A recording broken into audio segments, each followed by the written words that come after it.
AFK Journey was possibly one of the most overhyped games when it launched over a year ago. After a monstrous marketing campaign, sponsoring some of the biggest online creators and accumulating a big fanbase at launch, is the game itself actually any good?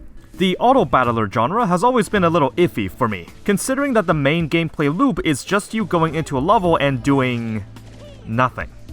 Can a system like this actually be fun? And more importantly, is the game worthy of the hype ever since it launched? My name is Psyche, and after a month of progressing my account, I want to talk about the game's mechanics, monetization, overall quality, as well as talking about the developer's track record at maintaining the game, whether that may be good or bad.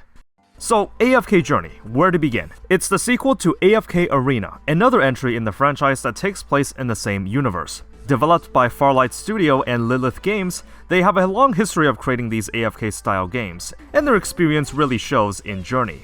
As you recall, over a year ago, AFK Journey ran a guerrilla campaign in marketing the game. You likely couldn't watch 2 videos without stumbling over a sponsorship for it. From dedicated videos, to sponsored segments, to community posts, they even got Markiplier in there. Unfortunately, they did not sponsor me back then, so missed a big opportunity there. If you want to know the secrets to getting a lot of players into a specific game, the answer is actually pretty simple. While you can make a quality game with generous gacha systems, engaging gameplay, or good development communication so that popularity spreads through word of mouth, another way to achieve the same result is marketing. Lots and lots of marketing. Sponsoring as many online creators as you can in spreading the word absolutely helps. Even if you were annoyed at all the ads back then, and even if you had no interest in trying out the game, after that initial wave of ads, you at least have now heard or know about the game. It's the same strategy that Raid Shadow Legends used back in the day, that may or may not receive a review video in the future. Lilith Games understands the art of marketing very well. Because of this, if you take a look at the AFK Journey subreddit for example, the amount of members shot up to 80k during launch, but remained pretty stagnant afterwards when the wave of sponsors were over. Despite that, even now, the game is still played by many worldwide. To be fair, even if you factor in the game shoving ads in your face a year ago, Journey isn't an irredeemably bad game. It absolutely has good qualities. It's just that due to the big advertisement push, they were able to get a lot of people on board. I mean, yeah, you'll often find these sponsor bits over-embellish the game on how good it is, but I suppose you can say that about any piece of advertisement. On a slightly side note, while this is not related to the game itself, I also found cases where the game had deceptive marketing that portrayed gameplay that's clearly not present in the game. Like those generic ones where you pick between 2 doors and mow down a horde of enemies. I guess you can make the argument that the ads were made by a third party, or how every mobile game does this, so it doesn't matter. I don't think I've seen any reputable gacha game do this, and it still misleads people into thinking what the game is about, even though it's clearly not what's portrayed in these ads. I overall found this a little shady, but let's just talk about the actual game. AFK Journey launched in March 2024, so just over a year of runtime. For this review, I played the game for around 50 days. Did all the starter quests, explored all the regions, and went into some seasonal content. For starters, I need to set some expectations. This is a game where you can invest tons of hours in and get super competitive. 50 days is frankly not nearly enough time to get into the fine details of the game's metas and game modes. I put in 50 days because that gave me access to seasonal content and allowed me to see what the game has to offer. Spending months to a year playing a game just for a review is not an efficient use of my time as a content creator, so please understand that I will not be covering the game's modes in great detail. The world of Journey takes place in the fantasy setting Asperia. You are the renowned Magister Merlin, sent to investigate some abnormal weather in the local regions. That's when you'll meet some other fascinating characters and get embroiled in bigger plots, and your ventures will take you all around the world. Gameplay-wise, AFK Journey is a numbers game. There are still strategies involved, but you're mostly relying on stat upgrades to get ahead. This is an auto-battler after all. You can place 5 or so players on your side of the battlefield depending on the mode, and you can freely choose the position they start from. Once the battle starts, they will automatically attack or perform their role. You can use their active skill when ready, but you cannot manually pick who or where they attack. Again, it doesn't mean that it's a brainless loop where you just pick whoever is the most meta. There are these tactical drill minigames sprinkled throughout the open world that require you to use your brain a little as you try to defeat the enemies with the characters given to you. And yes, the placement of your team does matter. For casual players though, you probably don't have to do much micromanagement. So there's quite a number of modes you can do, like the PvP, the Dream Realm, which is sort of like a boss rush, the seasonal single-player challenge Legend Trials with increasing difficulty, guild activities, the roguelike mode Arcane Labyrinth, and so on. I definitely didn't explore all of these modes in great detail, but something I did find is that certain teams and characters will perform better in different types of stages. The portions I was most interested in was the open world. AFK Journey also features a massive world for you to explore in a static top-down perspective. The starter regions were actually way bigger than I thought, and littered throughout are sights to see, mini-games to rack your brain over, and enemy encounters that high loot. If your level is high enough, you can just sweep the battles and get the rewards instantly. Now, Farlight and Lilith Games have mastered the art of creating never-ending dopamine rushes, because if you're just breezing through the world collecting chests and sweeping monsters, the loot fountain that gets dangled in your face is honestly mesmerizing to watch. There's literally just an endless stream of diamonds, gold, and essence flowing into your backpack, and psychologically this is a very effective way to engage players, even if some might find it a little manipulative. On a slightly more casual note, hey look, there's even Stardew Valley fishing. Yeah, you nearly got him! Wow, Paimon's stomach is rumbling already! So progression is pretty straightforward. For one, it uses the same leveling mechanic as something like Nikke. All of your heroes' levels will match the lowest of your top 5 highest level ones. So you would just have to level 5 of them, and you can use every other hero in your roster without any limits. During the early game, I found that the purple essence currency is what bottlenecked my progress the most, since you'll need it to ascend a hero every 10 levels. Now, unfortunately, given that this is a numbers game, getting limit breaks for heroes is not a suggestion. There are many levels that you can limit break them to, and there are a lot of bonuses for them. Given that if you want to get an edge at PvP or modes with ranking, you will have to work towards getting limit break levels. There are ways to get the soul sigils needed to limit break in ways other than the gacha, and this includes participating in the Dream Realm raids, guild activities, and additional tickets from pulling on the gacha. All these modes will have their respective currencies, with slightly different inventory in the shops. The tiers, assuming that you level an A rank hero, are Elite, Epic, Legendary, Mythic, and Supreme. After Supreme, there's also something called Paragon levels, up to 4. I decided to dedicate all my diamonds to pulling Shamira here to try and see what happens at a high limit break level. Except I don't actually have enough to upgrade her to the Paragon levels. It's not even because I ran out of diamonds to pull the gacha with, but for a slightly different reason I'll talk about when I get to the gacha mechanics. Worth mentioning that each limit break tier is separated by a plus stage. So it goes Elite, Elite Plus, then the tier becomes Epic, Epic Plus, and so on. New skills are unlocked whenever you get to certain tiers, and when I upgraded my Shamira to Supreme, I unlocked her exclusive equipment that you can level with a different currency. So how do you get the materials needed to progress your account? Well, that's where the flagship mode AFK stages come in. Similarly to Nikke's resource accumulation, the rate in which resources are generated depends on the highest AFK stage you beat. There does not seem to be a limit for this, as the stages can go beyond the thousands mark, but obviously, difficulty increases per stage. You can form a team and watch your heroes battle it out in auto mode triple speed, or alternatively, just put the battles in the background while you do other things. I mean, I can't really complain about this, since AFK is literally in the name of the game. There's also no limit on how high your hero levels can go, but some modes will limit it to even the playing field. And there are ways the level cap resets during seasonal content, which I'll go over later.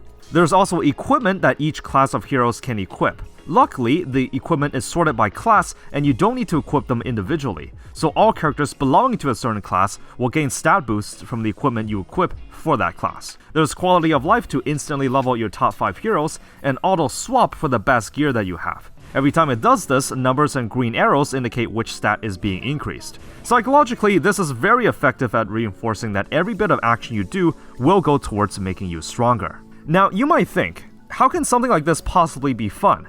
You just do nothing and watch your numbers go up. Well, same thing versus when I went over Memento Mori. I'll allude the gameplay and progression to a popular game that everyone would argue is fun and not predatory in any way. Cookie Clicker. The premise is very simple. You click the button and the number goes up. Now I know it gets a little bit more complex in the late game, but the overall premise of the game is simple yet addicting. Auto battlers such as AFK Journey understands this addictive cycle and have fully modeled their monetization around it. For what it's worth, it's effective at what it does, especially when it hides behind that whimsical, cartoonish art style. I also want to talk about the daily cycle. Your daily missions are super easy to do, basically just asking you to do some of the various game modes, and that's it. What I will say is that this game puts an obscene amount of battle passes in the menus. I often found that there's almost always something in my mailbox that I can open every day. In cases where there's 3 or 4 milestones and battle passes, all needing maintenance at the same time. You can also do weekly activities to get these keys for unlocking these random prize pools. The more you play per week, the more and better ones you get. When the week ends, you can select or reroll each pool to get some nice loot, including some chances to reroll them, so I thought that was kind of a cool way to handle weekly missions. AFK Journey's progression feels gradual but never ending. Given that there's technically no cap on the max level of heroes, you'll be realistically always chasing after that next stat boost, and slowly inching your way for more limit breaks of your heroes to upgrade them further. The game has an addictive cycle of watching your account become ever so slightly stronger by the day, with flashy numbers telling you that your stats went up, a dopamine rush of loot flying into your inbox as you explore, and the auto-battler nature means that the game is super low maintenance and can be played by almost anyone. Journey's progression is as mobile game as mobile games get. For the record, I didn't spend any money on this game, and after seeing the tactics they used to monetize, I'm kinda glad that I didn't. We'll start with the gacha. Hero rarity is split into A and S ranks, effectively just 4 and 5 stars. That being said, rarity often doesn't really matter in this game, as a lot of the A ranks are very strong too. The rates are different depending on which banner type you pull on. The standard banner, where most of the characters are available, is where the SSR rates are the most gimped, but they do tend to give out a lot of tickets for this. Despite the lower rates, you can still score a good amount of A ranks here as a beginner. You can set a wish list so that you're guaranteed to pull one of your selected heroes for each faction. The pity is 60 pulls for an S rank hero. The base chance for an S rank is 0.72%, with A ranks just having over 20% base chance of dropping. Each pull costs 300 diamonds, but doing a 10 pull gets you a 10% discount at 2700 diamonds instead, so never do single pulls on this banner. Moving on to the Epic Recruitment banner. You can only set 5 characters in the wish list, but the rates here are more generous. S ranks drop at 3.43%, while A ranks at 17.75%. The pity is also lowered to 30. The drawback is that this banner uses a different type of gacha ticket, which tends to be rarer than the standard ones. Unfortunately, you cannot use diamonds to exchange for these tickets. You either have to just use what the game gives out or buy more in the cash shop. New and returning heroes also have their dedicated rate-up banners. I'll use the Chimera one that I dumped a lot of my diamonds on. The base rate for an S rank is 0.97%, with A ranks at 3%. Luckily, it's a 100% rate-up, so whenever an S rank is pulled, it's guaranteed to be Chimera. No need to deal with coin flips here. The pity is at 40 pulls. This banner does use a different ticket, but you're able to exchange it with diamonds for 300 per unit. Unluckily, there's no discount for a 10 pull here, so you still have to shell out 3000 diamonds for a multi. But here's where it gets interesting. Remember how I said I couldn't upgrade Chimera to the Paragon levels when I had the diamonds to spare? Here's how it works. The amount of times you can pull the rate-up hero actually depends on the highest limit break tier of your other heroes. What does this mean? Well, my highest limit break hero before I blew my load on Chimera was Odie, at the level of Legendary. This meant that I could pull a maximum of 4 copies of Chimera on this banner. After buying some sigils that allowed me to upgrade Odie to Mythic, sure enough, I got 2 more chances at rate up. Shortly after that, I was able to get Odie to Supreme, so 2 more rate up chances. And that's how I ultimately got my Chimera to Supreme Plus. Lastly, while there's 4 factions within the game, tucked away in the side menu, there are actually 2 more factions of characters that are considered more elusive and rare. At the same time, usually very powerful. This is the Stargaze banner that some in the community refer to as Scam Gaze. You can freely select which hero to be on rate up, and the rate up chance is guaranteed at 100%. The base chance for an S rank is 1.4%, and the pity is at 40 pulls. The fodder rewards are also better here, with ways to get rare upgrade currencies and even diamonds. What's the catch? Well, Scam Gaze uses a different type of gacha ticket, and these cannot be bought with diamonds. They're given out in extremely limited quantities. Alternatively, you guessed it, you can buy them from the cash shop.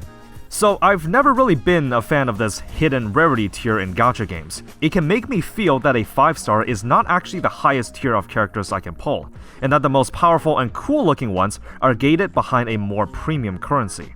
This is different from something like the Pilgrims and Overspec characters from Nikkei with lower rate up. You can still pull them with the normal gacha currency, and you can still pity them the same way. While there's no dedicated weapon banner, AFK Journey is also not a game where you can just pull one copy of a character and just call it a day. A lot of the power comes from dupes, so if you want to participate in late game content effectively, you have to pull more of them. This takes us to discussing Paragon levels. After reaching Supreme Plus, you can actually continue to upgrade a hero up to Paragon 4. Before Season 3, each level only granted a small stat boost, so it was something whales can go for if they wanted that extra edge. However, due to the small impact of it, if you were a free-to-play for example, going up against a low spender with a few Paragon levels, you could, in theory, still have a good shot at beating them in PvP if you knew how to strategize. However, that has changed from Season 3 this year in January. Paragon gave something called rivalry stats, which are exclusive to certain PvP modes. With the changes, however, these stats are considerably more impactful than before. It meant that PvP was less about strategizing, but more about who has more Paragon levels, since the advantage you get is just higher than before. Without a doubt, giving whales a pretty big bonus there. These stats were somewhat reversed at the time, and I'm sure you can still grind out some W's with some strategy. I'm just saying that this has roughened the playing field for free-to-plays and spenders, and that this was a controversial change at the time. That being said, there's no hard requirement to commit hard on PvP or raid content. If you're perfectly fine with just playing super casually and exploring the open world and having a good time, you can do that too. I also want to complain about the sheer amount of flash sales being shoved in your face. I lost count on just how many times the game tried to upsell me on something I just did. What's that? You just pulled an S rank? Well, here's the chance to get an additional limit break. You reached a certain level milestone? Here's some tickets for a few bucks. You just bought something in the shop? Well, here's some more of it for just a couple extra dollars. You better be quick or the deal's gonna disappear. The timings in which these flash sales are strategically placed shows me that the game is very well versed at monetizing a mobile game. The morality of this is going to depend on person to person. I'm typically someone that likes to think long and hard for any big purchases in a gacha game, so if you're susceptible to these FOMO elements, maybe it's for the best that you stay away from this. Opening the cash shop is where the floodgates open. Look at all these packs with 3,000 to 4,000% value. I'm practically drowning in it. I mean, I'd be crazy if I skipped out that deal to get 10 pulls for $1. There are so many signs that display the value of whatever pack you're eyeing. The game really pulls no punches in defining exactly what a mobile game looks like, with their proprietary currency that you have to buy with real money, then convert it to in-game goods. The VIP system where you're given permanent account boosts for spending money on the game, and seasonal packs that unlock the subsequent reward tracks only after you made an initial purchase. What do I think of the monetization? Gacha rates are fairly decent, even though the game relies on players pulling dupes. The cash shop with all the other tactics with battle passes and flash sales, well, deep down, I don't think I'm gonna shun this kind of behavior, since this is pretty on par with your typical mobile game. But do I think there are gacha games out there that don't try to nickel and dime you at every corner? Yes, there absolutely are. Lots of them. Maybe I should just go play those instead. For what it's worth, AFK Journey is on point with its presentation. I really like the art style the game is going for. It's just not an approach you see very often in gacha games, especially with most of them going the traditional route of having an anime-style presentation. During my time playing, I literally found no bugs or glitches. The UI is smooth and stylized, the character and cutscene animations all show their level of polish, and the entire storyline is voice-acted. After completing the base story and going into some of the past seasonal content, I was also blown away by the variety in environments. Another feature I noted down was fast travel. You can freely fast travel to certain locations by zooming out on the map, and teleporting there doesn't have any loading screens. Very impressive. Navigating the menus feels seamless, and even though this plays and feels like a mobile game, it definitely sits a tier above your cheap cash grabs. If anything, I guess you could play this for the open world exploration and casual atmosphere. You technically don't have to participate in the PvP modes if you don't want to, and if you take away the constant flash sales and never-ending dopamine rushes, you get a pretty decent experience. The game also doesn't shy away from some really unique character designs. There's treants, dwarves, and furries. It doesn't lean towards the overtly fan service side, even though that's not what some of the ads portray. I also don't have much to comment on the presentation other than it's pretty solid. Would have been even more solid without all the predatory tactics, but hey, you can't have everything in life. So I have quite a lot to say regarding the maintenance and track record of the developers in the past year. I simultaneously like the concept of splitting new content into seasons, but I also find few of the changes made throughout to be a bit questionable. We'll start with the good. AFK Journey follows a seasonal system that typically lasts around 5 months or so each. Basically, your max level for characters in the base game goes until 240. It can be increased further when you join the season. From there will be a seasonal exclusive progression system where you can continue to level heroes with seasonal materials and resources past 240 indefinitely. Heroes also have their seasonal skills that only take effect when you do seasonal content, and when the season ends, everyone's levels get reset to 240 for the next one, but you get rewards based on how far you got during the current season. This is basically a soft reset for everyone while shaking up the meta ever so slightly every round, so I think the concept by itself is pretty cool. Each season has their own dedicated storyline and open world that you can explore. If you missed a previous season, the story is still completely playable from start to finish. You just can't participate in certain events. As of recording this, Season 3 will end and the next one will begin almost immediately. I am aware that seasonal content makes up the majority of what late game looks like, and will not be something I will be able to cover in great detail given the time constraint. I know of its existence and how it makes the game fresh, and I have little reason to doubt that the devs have learned a thing or two about their past controversies. So overall, I like how unique the season system feels relative to other games and keeping it fair for all players, which is also where I gotta vent out some of my complaints. From the looks of it, I can also spot 2 more instances in the past year that the game sparked some drama within the community. The first would have to be the seasonal reward nerfs in May 2024, where when compared to the base game, the rewards for the seasonal tracks were stingier and gave out less, as well as indirectly nerfing certain characters. It caused quite an uproar, with people issuing chargebacks to get refunded on money spent on the game. This eventually forced a response, and all of the reward nerfs were reverted and then some. The second situation comes from the Paragon changes in Season 3 as mentioned previously in the video. This was a change that was evidently favoring whales and took skill-based elements out of the PvP modes. And look, maybe you're someone that doesn't care about any of this. I'm sure not everyone will be outraged about these past incidents. To my understanding, they've had similar kerfuffles with their other titles such as Dislight. I don't wish to put words in anyone's mouth, nor do I wish to tell someone how they should be thinking. What I'm trying to say with all this is that, based on the numerous debacles I've seen throughout AFK Journey's development, Farlight and Lilith Games have a spotty track record at maintaining the game and in my opinion does not put them in the most favorable light. While there are absolutely worse developers out there, these guys, at least to me, seem like the type to test the waters to see what they can get away with. Coupled with the egregious monetization, if I were to stick to playing the game, this is a company I would think twice before I put my unconditional trust in. In the end, would I recommend starting AFK Journey? Honestly, with the gacha market right now, sort of. I wouldn't fully recommend it. It's not even because it's an auto-battler game. I really can't judge the quality of a game based on its genre. That would be like me saying tower defense games are bad because I just don't like tower defense gameplay. The reason that I cannot fully confide in playing AFK Journey is due to the plethora of tricks that the game tries to get you to spend money, all the while displaying some questionable changes and tactics without properly putting player trust first. That being said, I do have to give praise to the overall polish, unique art style, and character designs, and the season system is a cool concept, and it's something I like to see more games experiment with. Here's hoping the game's future is brighter. It's absolutely far from the worst game out there, but personally, I would play something that appreciates my time and money more. This is a game that has a shiny coat of paint that, if you don't look past it, can be a good time for casuals, but as soon as you're hit with the flash sales and monetization, be sure to tread lightly. That's why AFK Journey for me is a predatory mess wrapped in gold. Thank you for tuning into the review, and let me know your thoughts on the game as well. If you want to catch more gacha related content, you know what to do. Appreciate you for watching, and as always, have fun out there.